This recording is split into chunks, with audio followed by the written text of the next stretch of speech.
Hello, Our Lady of Victory parishioners and other Catholics who are watching this. My name is Anna Mara. I'm one of the parishioners of Our Lady of Victory Parish in Chicago.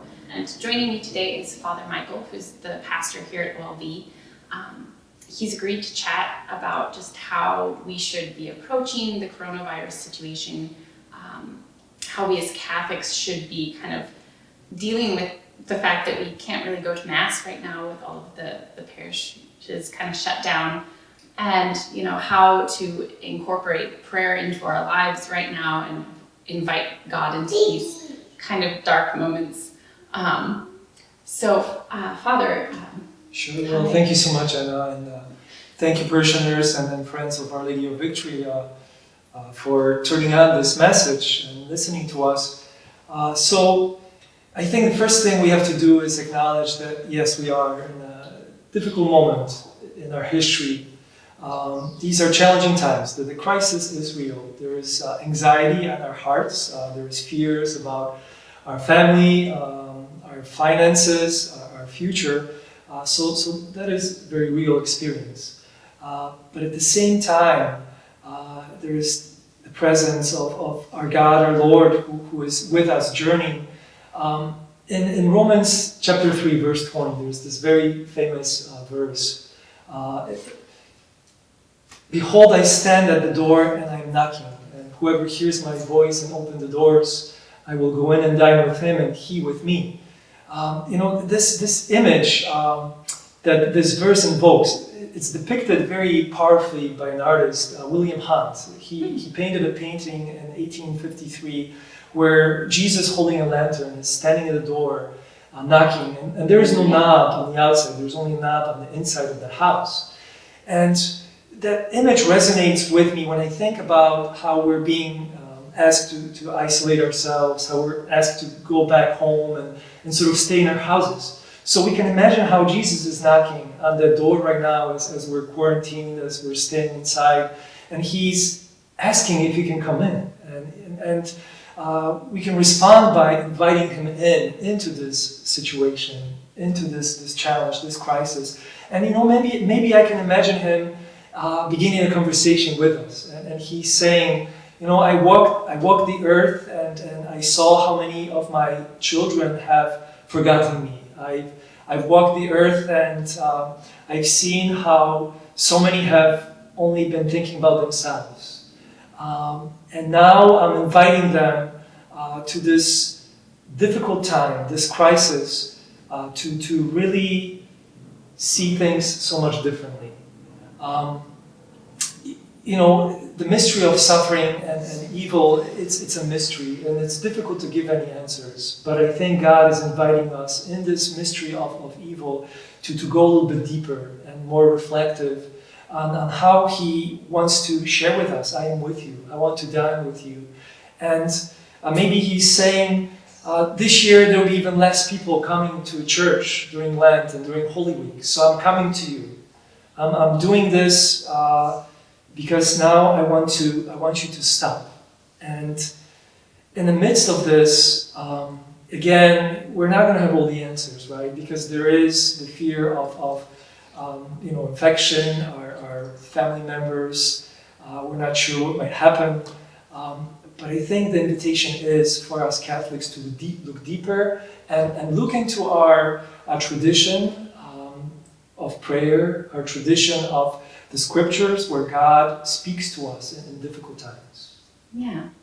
So what kind of prayers would you suggest we bring into our homes right now? Because I know the separation from the Eucharist is really hurting the hearts of a lot of people who are really just longing to come back to Mass. And then, there are spiritual communions and things, but not everyone knows about them. How would you suggest we approach prayer at the moment? Sure. Very early on, the church began experiencing persecutions. And there was a lot of Christians fleeing to the deserts. And they would separate themselves from the world in order to seek solitude and communion with God in these very peculiar circumstances. And of course, the richness of our prayer tradition has been that in due time, there's different monastic traditions that began. the Benedictines, the Carmelites, the Franciscan monastic tradition. And in all these traditions, there is solitude, emphasis on building greater communion with God. So, of course, we're not called to be hermits, and yet this situation is, isolating us. It's asking us to kind of step back and find ourselves in more quiet, more solitude. And perhaps we can draw from the richness of tradition. And just that sense that the church has experienced similar things in the past. But in particular, we as parishioners, as friends of Our Lady of Victory, praying together as a family. Yeah. Each evening, praying the rosary. Our familiar prayers. There's the beautiful surrender novena that I spoke about a few weeks ago, in church. Mm-hmm. It's written by a servant of God, Father Dan Dolindo. And it's a 10-day novena which invites us to surrender ourselves and trust in God's purposes and love for us. And I'm asking our whole parish to embark on this novena. It will be published with our flag note. It will be published on our webpage. And it's a very short novena per day.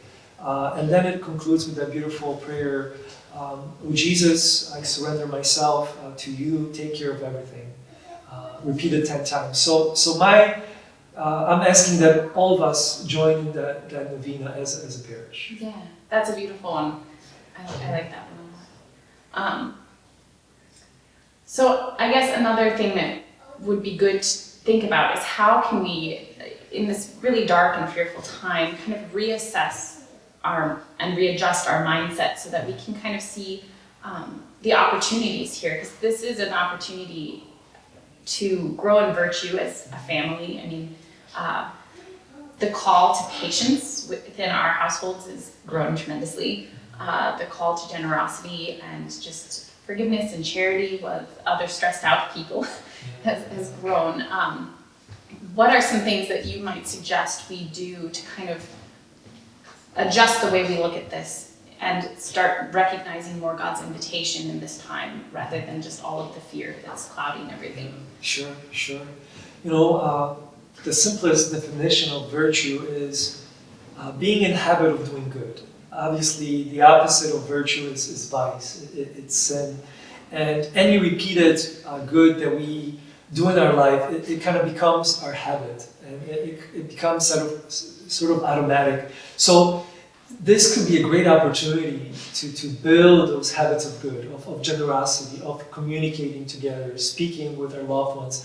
Pope Francis, in one of his recent Wednesday audiences, had spoken about radical communion in the face of the isolation, the alienation that we might be facing just by the quarantine measures. Yeah. But it's actually a radical call to realize what we're missing, how it's important to foster our relationships within the family. So many of our people in the world, they've lost their priorities, just focusing on material goods in their life and really not remembering to spend time together as a family. And so definitely that's the invitation. And there's mercy, acts of mercy we can still practice by reaching out to our elderly members of the family through a phone call. Maybe I can challenge our youth at our parish, our God Squad and our Scouts. I ask that maybe each one of you make one call to your elderly family member or an elderly neighbor and find out how they're doing, if they're okay, if they need something.